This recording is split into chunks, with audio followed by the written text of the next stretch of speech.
राहुल गांधी की छवि जो है वो बदली है। पहले जिस तरह से पप्पू लोग कहते थे वो छवि बदली है। वो अलग बात है कि जो इस बार 3-5 राज्यों के चुनाव के बाद जो रिजल्ट आए हैं उससे शायद वो छवि को दोबारा बनाने की कोशिश की जा रही है।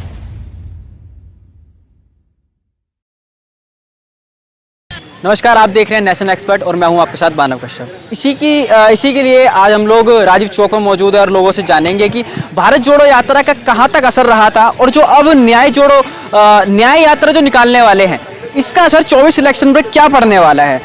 सर हमारे साथ मौजूद है। सर आपसे शुरुआत करते हैं, एक बार पहले अपना नाम बता दीजिए। मेरा नाम प्रीतपाल सिंह है। सर पहले भारत जोड़ो यात्रा, अब न्याय यात्रा, तो सर किस नज़रिए से देखते हैं? जी, भारत जोड़ो यात्रा में ये बात तो सब मानते हैं कि उनकी राहुल गांधी की छवि जो है वो बदली है। पहले जिस तरह से पप्पू लोग कहते थे वो छवि बदली है। वो अलग बात है कि जो इस बार 3-5 राज्यों के चुनाव के बाद जो रिजल्ट आए हैं उससे शायद वो छवि को दोबारा बनाने की कोशिश की जा रही है। लेकिन रियलिटी ये है कि वो छवि बदली है और उसका रिजल्ट कर्नाटक के इलेक्शन में, हिमाचल के इलेक्शन में नज़र आया है। लेकिन क्योंकि ये सरकार बार बार इलेक्शन जीत रही है और वो खासकर मध्य प्रदेश में तो ये बात देखी गई है कि भाई 9% स्विंग जो है एग्जिस्टिंग गवर्नमेंट की तरफ आ गया है। ये अपने आप में बहुत हैरान कर देने वाली बात है। लेकिन फिर भी मतलब ये बात तो आपको माननी पड़ेगी कि राहुल गांधी की छवि बदली है यात्रा से। जो भी यात्रा है, जो भारत की आप छवि की बात कर रहे हैं तो राजस्थान के अंदर सरकार रही है, राजस्थान से हाथ धो बैठे, छत्तीसगढ़ से हाथ धो। राजस्थान में तो ऐसा रहा है ना कि हर 5 साल के बाद सरकार बदलती है, तो वहाँ पे तो इतना हैरानी की बात नहीं है और ऐसी हैरानी छत्तीसगढ़ में भी शायद हो सकता है। लेकिन जो कुछ मध्य प्रदेश में हुआ है वो तो बहुत हैरान कर देने वाली बात है। खास करके ना सिर्फ वो चुनाव जीते हैं बल्कि पिछले चुनाव के मुकाबले बीजेपी ने 9% वोट गेन किया है, ये कहते हुए कि उनकी अपनी सरकार चलती हुई सरकार में जिसमें एंटी इनकम्बेंसी का कोई फैक्टर नहीं था, जिसको ना तो एक्सपर्ट पकड़ पाए हैं ना एग्जिट पोल में पकड़ा गया है। अब ये कैसे हो गया है ये तो जांच का विषय है। आप क्या वजह मानते हैं? मैं वजह इलेक्टोरल बॉन्ड मानता हूं जो बीजेपी को बिल्कुल दूसरे पार्टियों के मुकाबले में एडवांटेज दे रहा है। हाँ। मैं तो मानता हूं इस बात को। इलेक्शन में भी ये काम बिल्कुल 24 इलेक्शन में इलेक्टोरल बॉन्ड बहुत काम करेगा। हाँ। और पहले भी कर रहा है और 24 के इलेक्शन में तो बहुत ज्यादा करेगा ये। लेकिन कांग्रेस बार बार कहती है कि बीजेपी के पास सिर्फ मुद्दा राम मंदिर का रह गया है, धर्म की राजनीति करती है, तो इसको कैसे देखते हैं? सर तो दूसरे मुद्दे उठाए ना। आप अगर बेरोजगारी की बात कर रहे हैं तो आंकड़े उन्होंने छुपा दिए हुए हैं। बेरोजगारी के आंकड़े नहीं नजर आते आपको। और आप इसे बात करते कि बेरोजगार है कौन। अब किसी भी तरह का काम करने वाला अगर किसी को रोजगार नहीं मिलेगा तो वो क्या करेगा? वो कोई ना कोई तो काम करेगा। तो अगर इसी को आप रोजगार डिक्लेयर कर दोगे तो फिर कैसे, मतलब इस पर बहस कैसे करोगे? जब सरकार मेन मुद्दे से ही आप अपने आप को हटा लेगी कि नहीं जी ऐसा कुछ नहीं है, तो बहस कहाँ है? बेरोजगारी है और पहले से ज्यादा है, ये सच्चाई है। पहले से ज्यादा बेरोजगारी है? जी हाँ, पहले से ज्यादा बेरोजगारी है, ये सच्चाई है। लेकिन सरकार इस सच्चाई को ना माने और सरकार के चाहने वाले सच्चाई को ना माने तो अलग बात है। राम मंदिर का निर्माण हो रहा है तो उसमें रोजगार नहीं मिलेगा लोगों को? सर मंदिरों से रोजगार क्या मिलते हैं? सिर्फ राम मंदिर की बात छोड़िए, क्या दूसरे भी मंदिर हैं, क्या वो लोगों को रोजगार देते हैं? क्या उस तरह का रोजगार देते हैं जिस तरह का रोजगार चाहिए? अगर लोगों के पास रोजगार नहीं होगा तो मंदिर क्या करेंगे या गुरुद्वारे क्या करेंगे? वो तो तभी चलेंगे ना जब लोगों के पास रोजगार होगा। राम मंदिर बन रहा है, एयरपोर्ट बन के तैयार हो रहा है, रेलवे स्टेशन बन के तैयार हो रहा है, तो वहां से लोगों को रोजगार मिल रहा है। तो रोजगार मतलब आप मेरी बात सुनिए ना। आप गलत बोल रहे हो। क्या मंदिर से रोजगार मिलता है? मंदिर से नहीं रोजगार मिलता सर। भाई वहाँ पे अभी जो लोग काम कर रहे हैं ना, उनको क्या मिल रहा है? आपके हिसाब से क्या मिल रहा है? जो वहाँ पे मजदूर हैं उनको क्या मिल रहा है? अंकल से पूछो ना क्या मिल रहा है? एयरपोर्ट बनाए जा रहे हैं, रेलवे स्टेशन बनाए जा रहे हैं। तो काम क्या है वहाँ पे? हाँ, आपने काम किया वहाँ पे? 36 बंदे, मेरे जैसे 36 बंदे। आप सर नहीं, आप प्लीज, क्या रेलवे स्टेशन और जो एयरपोर्ट है क्या बिना मंदिर वाले शहरों में नहीं बनते? क्या उसमें मतलब मजदूर काम नहीं करते? अगर आप ये बोलिए ना एक नहीं, आप मंदिर यहाँ यूपी में ज्यादा है, साउथ में ज्यादा है, ये बोलते हैं कि तिरुपति मंदिर जो है लोगों को रोजगार दे रहा है।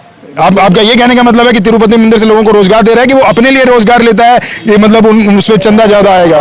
बिल्कुल रोजगार। मैं गया हूँ सर। आप गए बाबूजी तिरुपति? गया, मैं भी गया हूँ। कैसे रोजगार? तिरुपति में आज कितने श्रद्धालु जाते हैं पर डे? आप लाखों की संख्या में जाते हैं। लाखों की संख्या में काम होता है ना लोगों के पास। अगर लोगों के पास पैसा होता है तो वो श्रद्धा के लिए जाते हैं, वो चंद चार चढ़ावा चढ़ाते हैं। जब लोगों के पास काम नहीं होगा तो चढ़ावा कहाँ से आएगा?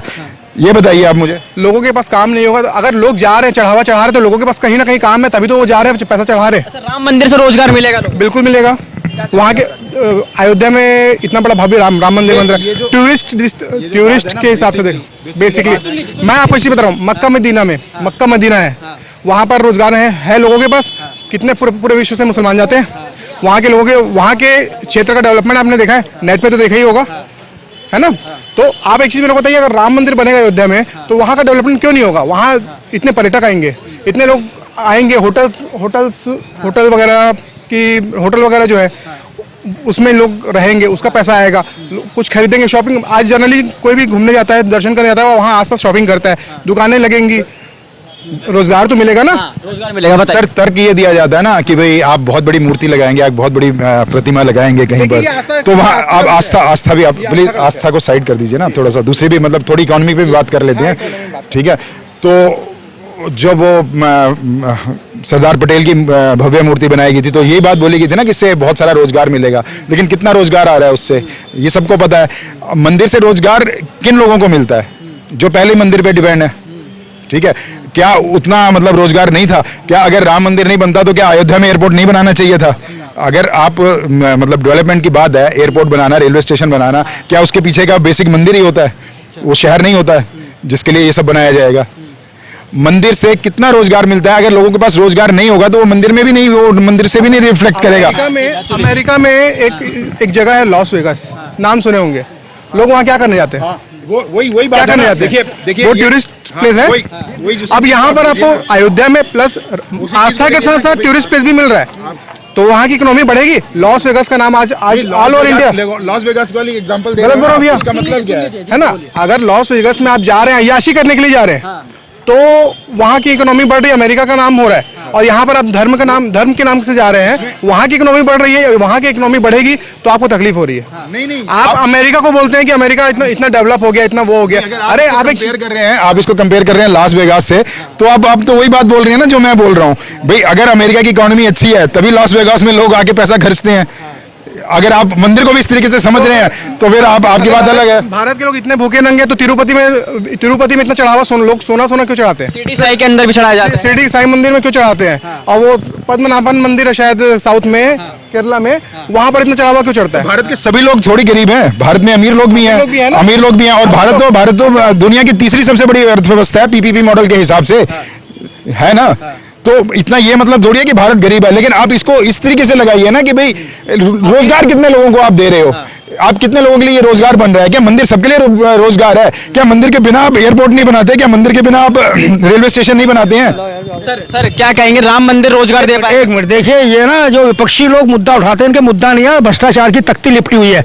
सुन लीजिए आप, हेलो, अरे सुन लीजिए, आइए, अरे सुनिए, नहीं, आपका झूठ का पर्दा हटा रहा हूँ, आपके झूठ का पर्दा हटा रहा हूँ। अरे मैं आपका हस्तक्षेप नहीं कर रहा, मैं सच्चाई बता रहा हूँ, आप सच्चाई से भाग रहे हो। मैं ये देखिए, मैं सच्चाई बता रहा हूँ। देखिए इन्होंने एयरपोर्ट का नाम लिया, कितने इंजीनियर होगा, कितने मजदूर होगा, कितने लेबर मिली है भाई जो खाली बैठे हुए थे? क्यों झूठ बोलते, शर्म नहीं आती सर में यार। दूसरा सुनिए, राम मंदिर में कितने कारीगर, कितने इंजीनियर लगे हुए हैं, किनको रोजगार मिला है? मेट्रो कौन लाया था? अरे इनको पूछो, मेट्रो कौन लाया था? मेट्रो कौन लाया था सर? पूछिए, मेट्रो कौन लाया था? हाँ, बताइए, दिल्ली में मेट्रो कौन लाया था? पूछिए। अब ये तो डेवलपमेंट का हिस्सा है ना, मेट्रो जो भी मर्जी लाया हो। आप एक बात बताइए, 1987 में ये मेट्रो प्रोजेक्ट के बारे में सोचा गया था सबसे पहले, हमने उसको मतलब देखा था, पूरा एक नेटवर्क बना के दिखाया गया था, ठीक है ना। जैसे जैसे तकनीक बढ़ती है, सर ये क्या, सुनिए सर ये कह रहे हैं कि जितने मजदूर वहाँ पर काम कर रहे हैं उनको रोजगार मिल रहा है, जितने वहाँ पर जो पुलिस की भर्ती बढ़ाई जाएगी यूपी पुलिस की, तो उसके अंदर लोगों को रोजगार मिलेगा। हाँ, इंजीनियर है, ठीक है, एयरपोर्ट है वहाँ पर, उनको ये सिर्फ मंदिर के केस में मिलेगा इस तरह से रोजगार? दूसरे हाईवेज बनते हैं, दूसरे ये मंदिर का केस खेल रहे हैं, इनको काय को? एक मिनट, विपक्ष की तरह आप ना मंदिर का अपमान मत करो। आप ये हाईवे बने, जिन हाईवे पे सब गाड़ियां भगाते हो, स्पीड से समय बचाता है आपका। जितने पुल बने हैं, जितने आपके साथ निर्माण हुए हैं, आप उनके बारे में क्यों नहीं बोलते जो आपके आंखों के आगे सच्चाई है? बताइए सर, बताइए, कितने बने हैं? अच्छा, मतलब जी बताइए, मतलब रोजगार किस टाइप का होता है? गवर्नमेंट जॉब, प्राइवेट जॉब क्या? सर हाईवे बनाए जा रहे हैं तो उससे लोगों को रोजगार नहीं मिलेगा। हाँ, तो हाईवे किस कास्ट पे बनाए जा रहे हैं? हाईवे के लिए तो लोन लिया जा रहा है ना, लोन लिया जा रहा है। हाँ, तो उससे जो इनकम आ रही है वो मतलब वो कितना है? और दूसरी बात है, अगर हाईवे बन भी रहे हैं तो वो प्रोजेक्ट कब शुरू हुए हैं, उस प्रोजेक्ट की मतलब रूपरेखा कब बनी है? तो ये सारी मतलब आप होलिस्टिक अप्रोच की बात कीजिए ना। एक मैं सिर्फ राम मंदिर के लिए बोल रहा हूँ कि मैं इसी बात के लिए तो बोल रहा हूँ ना कि भाई आप बिना राम मंदिर के क्या लोगों को मतलब रोजगार नहीं मिल रहा है। बिना, सर का कहना है कि बिना मंदिर के रोजगार लोगों को नहीं मिल रहा। देखिए भाई, मैं भी इनसे उम्र में थोड़ा सा ऊपर नीचे होऊंगा, मेरे को बहुत एक्सपीरियंस है, इन्हें भी एक्सपीरियंस होगा। कोई भी कार्य, कोई भी निर्माण व्यवस्था तो रोजगार मिलता है या नहीं मिलता है रोजगार, इनसे पूछो। पर मैं ये कहना चाहता हूँ भाई, जब पर्यटक बाहर से आएंगे, विदेशों से आएंगे यहाँ पर, क्या रोजगार, अरे राम मंदिर का नाम नहीं कह रहा, किसी भी पर्यटक स्थल की बात करो जो निर्माण हुए, कौन से भी पर्यटक स्थल हो जिनका बहुत अच्छा वो लोकेशन हुआ है, विदेशी जो आते हैं वहाँ के डॉलर और वहाँ के पैसे हमारे संस्कार में बढ़ोतरी करेंगे नहीं करेंगे, इनसे पूछो। इनको एक मिनट, रोज राम मंदिर पे बात नहीं करते, एक सेकंड रुके, राम मंदिर पे बात नहीं करते, बात करते हैं। अभी सर का एक क्वेश्चन था कि बीजेपी सरकार आने के बाद में रोजगार खत्म हो गया है, बेरोजगारी मतलब आ गई है देश के अंदर। मैं जवाब दे रहा हूं। मैंने इतने आपको कराए, इतनी चीजें कराई रोजगार पे।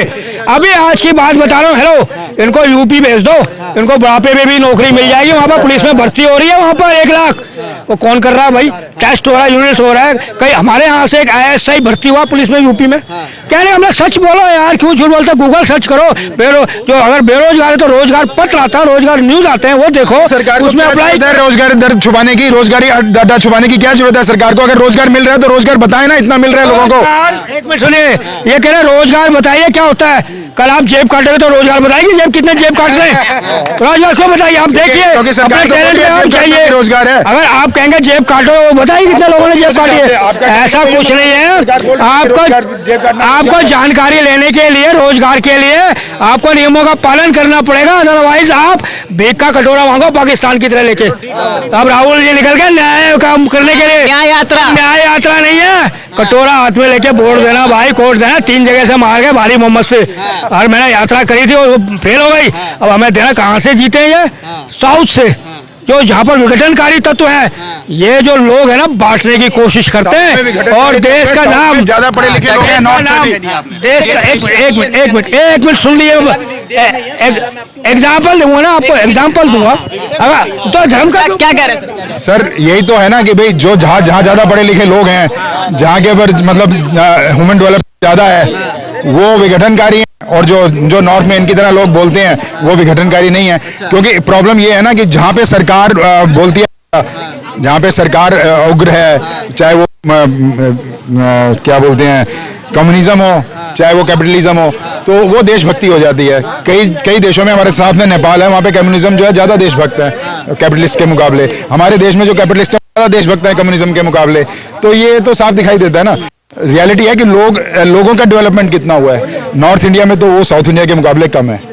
अच्छा, न्याय यात्रा दोबारा से निकालने के लिए राहुल गांधी निकल पड़े हैं, तो क्या लगता है सर कि 24 के इलेक्शन के अंदर इसका प्रभाव पड़ेगा? सर, इसके बारे में मैंने आपको पहले ही बोल दिया ना कि कम से कम जो राहुल गांधी ने अपनी छवि इस यात्राओं से बदली है, और आगे दूसरी यात्रा से और ज्यादा छवि बदलेंगे। लेकिन जो इलेक्ट्रल बॉन्ड है वो पूरे डेमोक्रेसी को खत्म कर रहा है ना। इलेक्ट्रल बॉन्ड जो है पूरी डेमोक्रेसी को खत्म कर रहा है। अभी डेमोक्रेसी जो है वो बीजेपी क्यों जीत रही है उन स्थानों पे जहाँ पे बीजेपी का मतलब होल्ड अच्छा है, जहाँ पे बीजेपी का संगठन काम करता है, वहाँ पे बीजेपी का संगठन अच्छा काम कर रहा है ना, वहाँ पे बीजेपी का संगठन अच्छा काम करता है ना।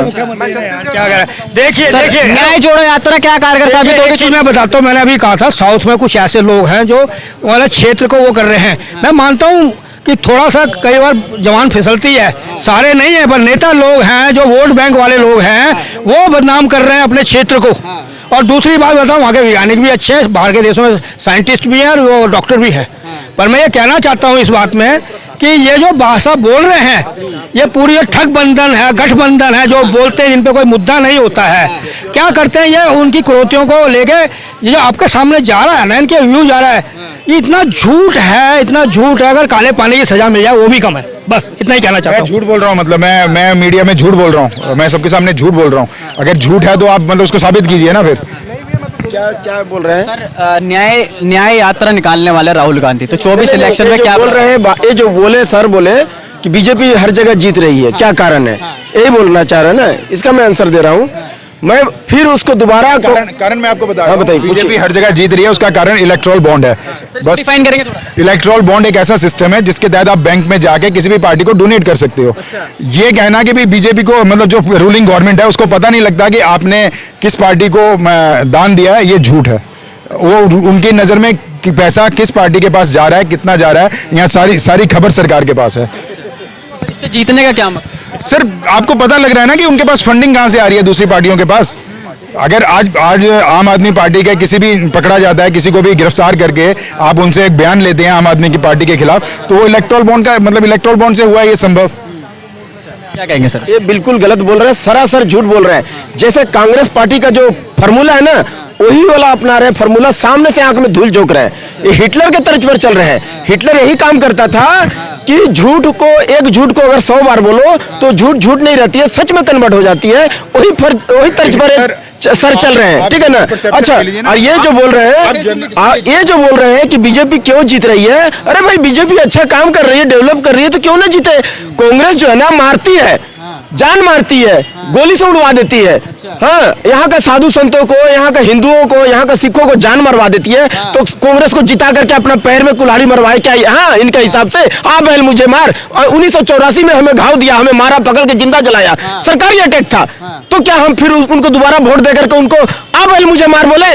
कृपात्री जी महाराज 5000 साधु संतों को लेकर के गए थे संसद भवन का घेराव करने के लिए। इंदिरा गांधी जी तर गोली चलवा के जान मरवा दिए। वो करवाएं क्या दोबारा? अरे डेवलप कर रही है, 370 हटा दी खेल में मोदी जी, राम मंदिर दे दिए खेल में। तुम्हारे पास 70 साल था, क्यों नहीं बना करके दिया राम मंदिर इस भारत देश का भूमि को? राम जो है ना मामूली चीज नहीं है, वो हमारे आत्मा है। जा पर कृपा राम की हुई, ता पर कृपा करही सब कोई। जाकर जिनका कपट दम नहीं माया, तिनके हृदय बसा रघुराया। श्री राम प्रभु जो है ना हमारा आत्मा है, यहाँ का 140 करोड़ का दिल में बसते हैं। और वो श्री राम प्रभु जो है ना कण कण में विराजते हैं। और उस श्री राम प्रभु को ये बोलते हैं मंदिर क्यों बनना चाहिए? आज भव्य मंदिर बन रहा है। 500 साल से टेंट में थे श्री राम प्रभु, एक मुजरिम की तरह।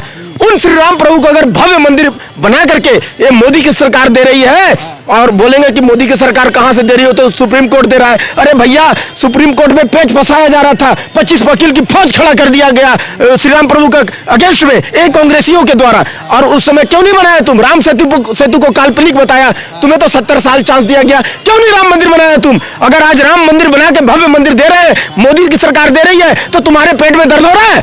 सर ये बताइए सर। ये मुद्दे हैं देश के कि भी मंदिर 70 साल में मंदिर नहीं बना, या क्या मंदिर देश का मुद्दा है? मतलब इससे क्या हमारी इकोनॉमी चलेगी? इससे हमारी इकोनॉमी चलेगी? इससे इकोनॉमी चलेगी सर, इससे क्या? बिल्कुल, इकोनॉमी वर्ल्ड वाइड। राम जो है ना, सुनिए, राम जो है ना वर्ल्ड से दुनिया, वर्ल्ड से विश्व से लोग आएंगे।